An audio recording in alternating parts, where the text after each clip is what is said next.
আশপাশটা অনেক ভয়ানক কোনো কিছু থাকতে পারে,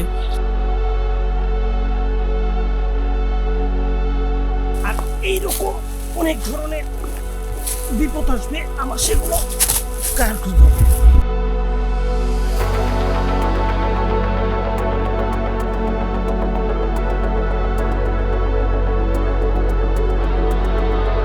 চলুন গাছ থেকে এবার নামা যাক। আমার এই জুতার যে সুতলি আছে এটা আমার মাছ ধরাতে খুব কাজে লাগবে, তাই আমি এই সুতলিটা ব্যবহার করব।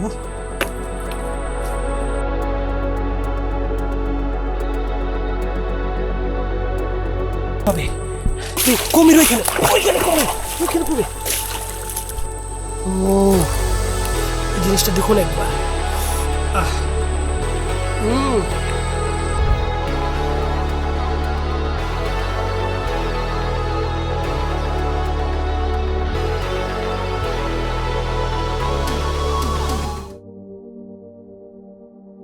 আমি বাংলাদেশের একটি ম্যানগ্রোভ বনে চলে আসছি।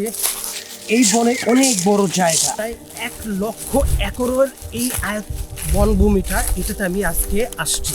আর আমার সামনে ঠিক এত বড় একটা জঙ্গল, আর আমি এইখানেই যাব। চলো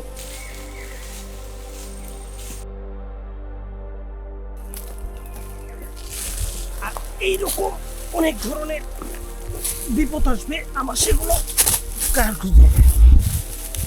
খালি জায়গা খুঁজতে হবে বা একটা যাওয়ার রাস্তা খুঁজতে হবে। আশপাশটা অনেক ভয়ানক কোনো কিছু থাকতে পারে, আমাদের সেগুলো থেকে বিপদের সম্মুখীন হতে হবে। তাই সবার আগে নিরাপত্তা সব কিছু মেনটেন করতে হবে। আমরা দেখাই আপনাদের কিভাবে সারভাইভ করবেন একটি জঙ্গলে। গত বছর এই জঙ্গলে প্রায় 3 থেকে 4 জন মানুষ ক্যাম্পিং করতে এসে হারিয়ে গিয়েছিল, আর তখন তারা খুব দিক বিশেষ খুঁজে পায়নি। সেই 3 জনের একজন গুরুতর অসুস্থ হয়ে পড়ে বলে মারা গিয়েছিল। তাই আমারও সেই দিকটা চিন্তা করে আমার সামনে দিতে হবে যেন আমি ওই ধরনের কোনো সমস্যা না পাই। সর্বপ্রথম আমার এই জায়গাটার অবস্থা জানতে হবে, আর জানার জন্য আমার এই গাছটার দিকে উঠে আমি এই পুরো আশপাশটা দেখতে পাবো। তাই আমি এই গাছটাতে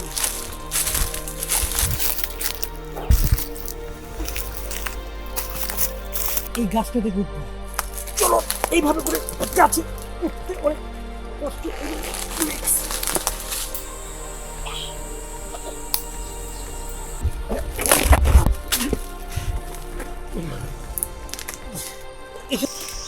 গাছগুলো অনেক নরম।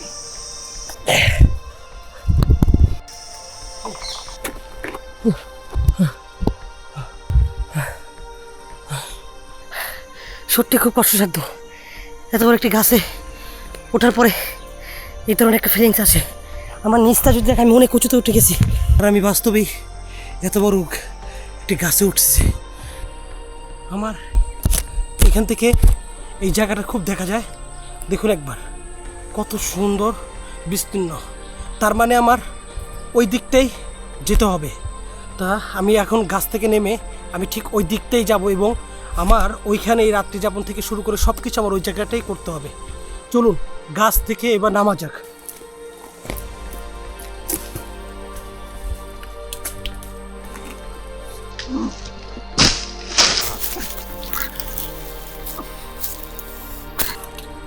এই জায়গায়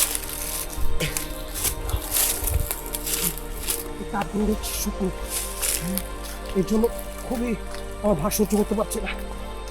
যদিও কিছুটা ব্যথা পেয়েছি, তারপর আমাকে থেমে যা চলবে না, সামনে এগোনো যাক। আমি যেহেতু উপর থেকে দেখেছি ওই সাইডটা আমার যাওয়া লাগবে, পশ্চিম সাইডে আমি ওই সাইডে যাব।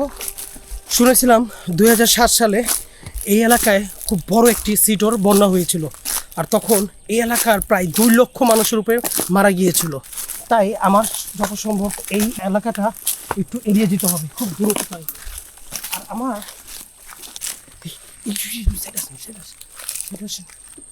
ওইখানে কিছু একটা দেখা যাচ্ছে, কোনো শব্দ করবেন না, কেউ কোনো শব্দ করবেন না, নিরিবিলি থাকবেন। ওইখানে একটি মনে হচ্ছে হিংস্র প্রাণী, ওইখানে একটি বাঘ, ওই জায়গায় একটি বাঘ আছে, কিছুটা চোখটি মেরে বসে আছে, হয়তো বা ঘুমিয়ে আসে। কারণ আমরা জানি পশু দিনের বেলা ঘুমায়, তারা শিকার করার জন্য খুবটি দূরে বসে থাকে। তাই আমি এই জায়গা দিয়ে আমি সরে যাই এখান থেকে, কারণ আমার খুব দ্রুত বিকেল গড়িয়ে সন্ধ্যা নামছে। আমার একটি শেল্টার খাবার জিনিস খুঁজতে হবে। চলুন। আজকে খুব গরম পড়ছে, যদিও বৃষ্টির সময়, কিন্তু খুব গরম। আর এখানে প্রচুর পোকামাকড়, মশা কামড়াচ্ছে, খুবই কষ্টসাধ্য। এখানে অবস্থা খুবই খারাপ, চারপাশে শুধু জঙ্গল, ভাবসা গরম। তবে আমার সামনে দিকে এগিয়ে যেতে হবে, ওইখান থেকে কিছু খুঁজতে হবে। ও দেখুন, ওখানে দেখুন একবার, ওখানে দেখুন, ওখানে একটি বড় বিপদ দেখা যাচ্ছে। আমি এতক্ষণ এটাই খুঁজছিলাম। অনেকক্ষণ পর আমি এই জিনিসগুলো দেখার পরে আমার কাছে আর ভালো লাগছে না, প্রচণ্ড গরম লাগছে না। দেখুন, এখানে জায়গা জায়গা বিপদ, যে কোনো মুহূর্তে আপনার একটা ভুল সিদ্ধান্ত আপনার অনেক ক্ষতি হয়ে যেতে পারে। কিন্তু আমার সবার আগে এখন এই জায়গাটা দরকার।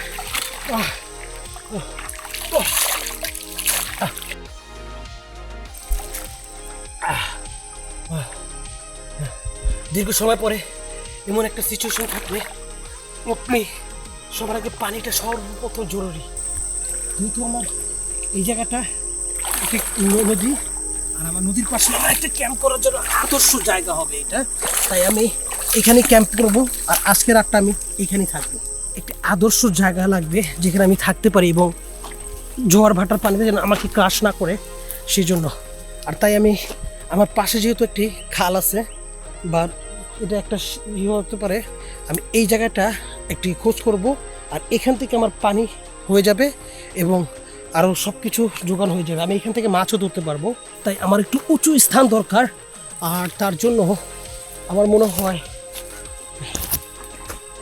একটা পারফেক্ট জায়গা দরকার। আমার একটু সমতল ভূমি খুঁজতে হবে, যেহেতু এখানে চারপাশে খুব জঙ্গল। আমার আদর্শ জায়গা বলতে দেখুন একবার এই জায়গাটা দেখুন। এই জায়গাটা হচ্ছে সবচেয়ে আদর্শ একটা জায়গা থাকার জন্য, কারণ আমি এই পাতাগুলো ঠিক এইভাবে করে আমি একটা উপরে ছাউনি হিসেবে ব্যবহার করতে পারবো এবং নিচে কিছু পাতা দিয়ে আমি এই জায়গাটা থাকতে পারবো, পিছনে কিছু পাতা দিয়ে। এই জায়গাগুলো ঠিক খুব জঙ্গল, কিন্তু অনেক কাটা। এই জায়গা থাকার আরেকটি আদর্শ দিক হচ্ছে এই যে দেখুন একবার, এই গাছগুলোতে প্রচুর পরিমাণে কাটা আছে। আর আমার পুরো চারপাশটাই এই ধরনের গাছ দিয়ে ভরা। যদি কোনো হিংস্র প্রাণী আমার দিকে আসতে চায়, তারা আসতে পারবে না, কারণ এই কাঁটাগুলো তাদেরকে বাধা দেবে। তাই আমার এই জায়গাটা থাকার জন্য সবচেয়ে বেস্ট অপশন। মাশরুমগুলো পৃথিবীতে প্রায় 80-100% মাশরুমের ভিতরে 95 মাশরুম খাওয়া যায় না, কিন্তু এই মাশরুমগুলো দিয়ে মাছ ধরা যায়। আর মাছ ধরার জন্য এই মাশরুমগুলো খুবই উপকারী, কারণ এটা দিয়ে আমি মাছ ধরা একটি বর্ষা তৈরি করতে পারবো।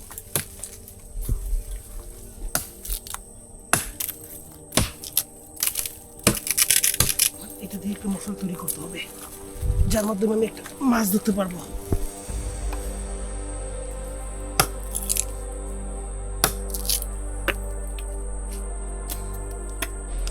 চলো, জিনিসটা আমি যদি মাছের ভিতরে এভাবে করে একটি আঘাত করি, পুরো ঢুকে যাবে। দেখুন একবার, আমার এই জুতার যে সুতলি আছে, এটা আমার মাছ ধরাতে খুব কাজে লাগবে। তাই আমি এই সুতলিটা ব্যবহার করব। এই ধরনের পরিবেশে আপনাকে সবার আগে ধৈর্য ধরতে হবে আর সময়ের অপেক্ষা করতে হবে। এত বড় একটা আমি সুতলি পেয়ে গেছি, আবার এই সুতলিটা দিয়ে অনেক কাজে লাগবে। এই মাশরুমগুলো এই গর্তের এখানে ছিটিয়ে রাখবো। হ্যাঁ, কারণ এই মাশরুমগুলো মাছে প্রচুর পরিমাণে খায়। গাপটি মেরে ঠিক আমার এই শলাটা নিয়ে এটা নিয়ে আমার ওই জায়গায় বসে থাকতে হবে।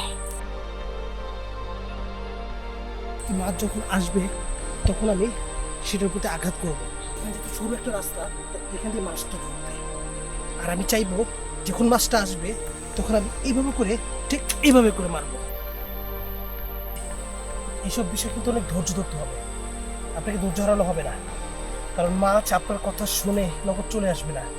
আপনাকে সঠিক সময় জন্য ওয়েটিং করতে হবে, আঘাত করতে হবে। একটু শব্দ হবে না। দেখুন মাছটা এখানে চুপচাপ বসে আছে, খাবার খাচ্ছে। আমার এখন নির্ভুল একটা নিশানা লাগাতে হবে। যদি আমার এই মাছটা হয়ে যায় আমার খুব ভালো হবে, তাই আমার অ্যাকশন করতে হবে।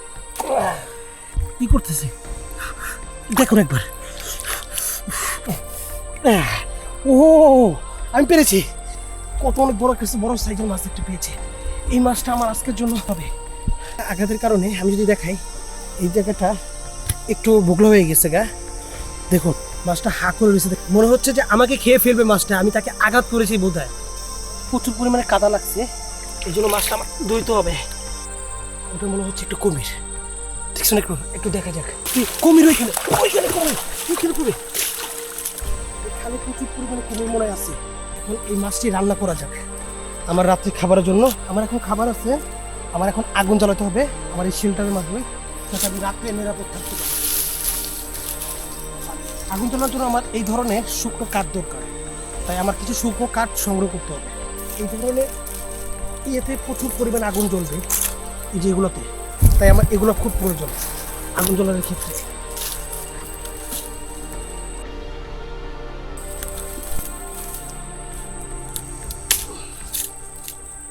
আগে থেকে আমার আগুন জ্বালানোর সব সিস্টেম তৈরি করে রাখতে হবে, যাতে আমি একটু মিস না করি আমার এই আগুন জ্বালানোর ক্ষেত্রে।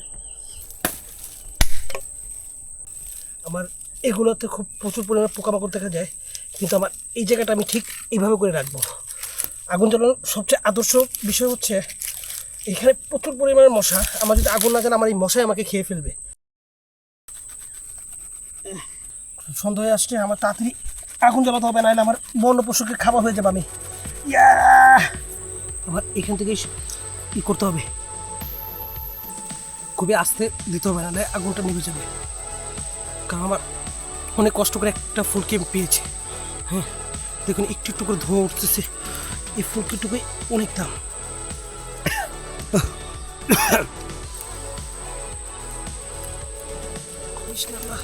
একটু ভিজা, ও অনেক পানি আনতে হবে, যে তোমার খাল সামনে পানিটা ফুটিয়ে খেতে হবে, কারণ এই জায়গার পানিটা খুবই সমস্যা থাকতে পারে, এই জন্য আমার পানিটা ফুটিয়ে খেতে হবে।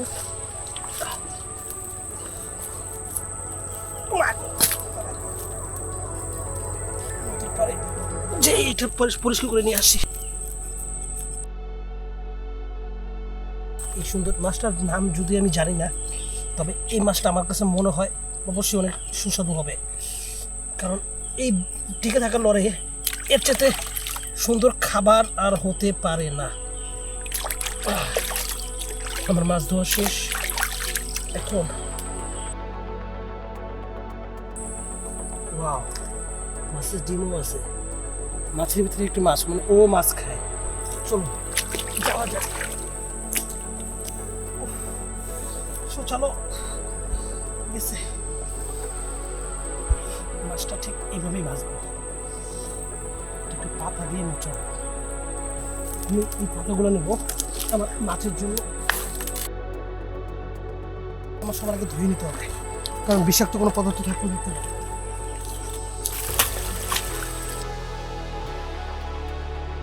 যুগের মানুষের মতো কাজ করবো। এখন আমি ঠিক এটা এই আগুনের ভিতরে দিয়ে দেবো। এখন আমার চারো সাইডে তাপ দিতে হবে, যাতে আমার মাছটা দ্রুত রান্না হয়। আমার মাছটা মনে হয়ে গেছে, আমার পাত্র হিসাবে মাছটা পুড়ে গেছে, পাত্র হিসাবে আমি এই পাতাটা ব্যবহার করব। দেখা যাক কি অবস্থা। এই জিনিসটা দেখুন একবার, আহ সত্যি সত্যি অসাধারণ।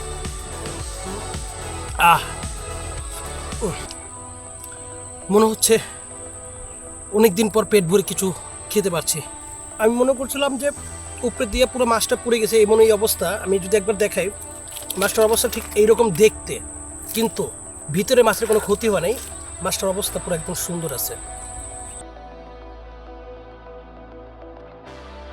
আগুন জ্বালায় রাখলাম। কালকে সকালবেলা আপনাদের সাথে দেখা হবে। Good bye.